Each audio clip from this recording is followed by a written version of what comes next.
Paulo na Timotheo, watumwa wa Kristo Yesu, kwa watakatifu wote katika Kristo Yesu, walioko Filipi, pamoja na maaskofu na mashemasi. Neema na iwe kwenu na amani zitokazo kwa Mungu Baba yetu na kwa Bwana Yesu Kristo. Namshukuru Mungu wangu kila niwakumbukapo, siku zote kila niwaombeapo ninyi nyote, nikisema sala zangu kwa furaha, kwa sababu ya ushirika wenu katika kuieneza Injili, tangu siku ile ya kwanza hata leo hivi. Nami niliamini ndilo hili, kwamba yeye alianza kazi njema mioyoni mwenu ataimaliza hata siku ya Kristo Yesu.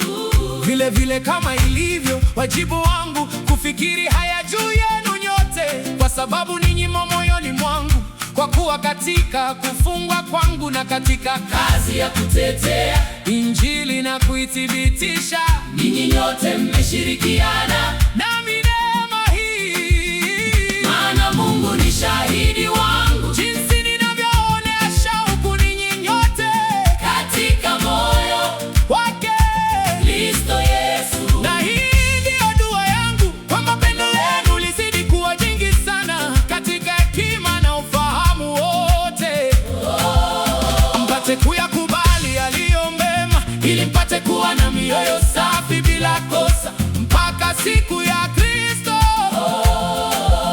halimejazwa matunda ya haki kwa njia ya Yesu Kristo, kwa utukufu na sifa ya Mungu.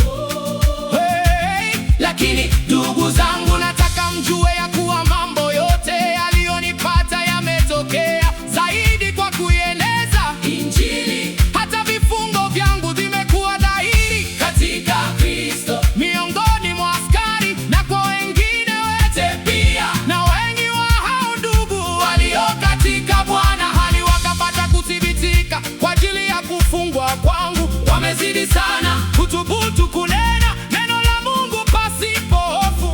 Wengine wanahubiri habari za Kristo kwa sababu ya usuda na fitina, na wengine kwa nia njema. hawa wanamhubiri kwa pendo, wakijua ya kuwa nimewekwa ili nitetee Injili, bali wengine Wanamhubiri Kristo kwa fitina, wala si kwa moyo mweupe, wakidhani kuongeza dhiki za kufungwa kwangu yadhuru nini, lakini kwa njia zote, ikiwa ni kwa hila au ikiwa ni kwa kweli, Kristo anahubiriwa, na kwa hiyo nafurahi, nami nitafurahi. maana najua ya kuwa haya yatanigeukia kuwa wokovu wangu, kwa sababu ya kuomba kwenu na kuruzukiwa Roho wa Yesu Kristo, Kama vile nilivyotazamia sana, na kutumaini, kwamba sitaibika kamwe, bali kwa uthabiti wote, kama siku zote na sasa vivyo, hivyo Kristo atadhimishwa katika mwili wangu, ikiwa kwa maisha yangu au ikiwa kwa mauti yangu. kwa maana kwangu mimi kuishi ni Kristo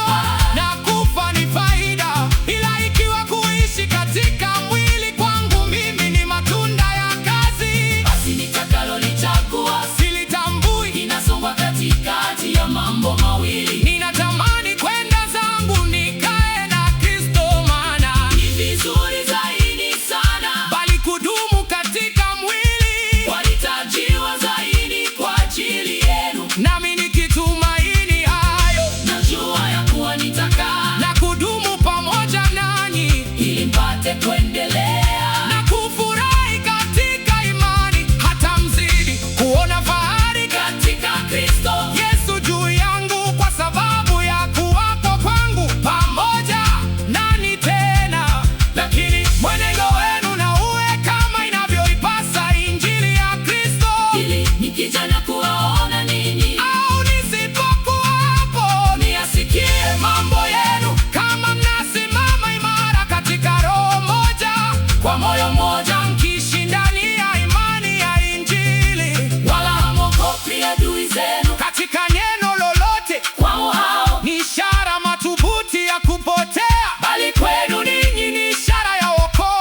sasa.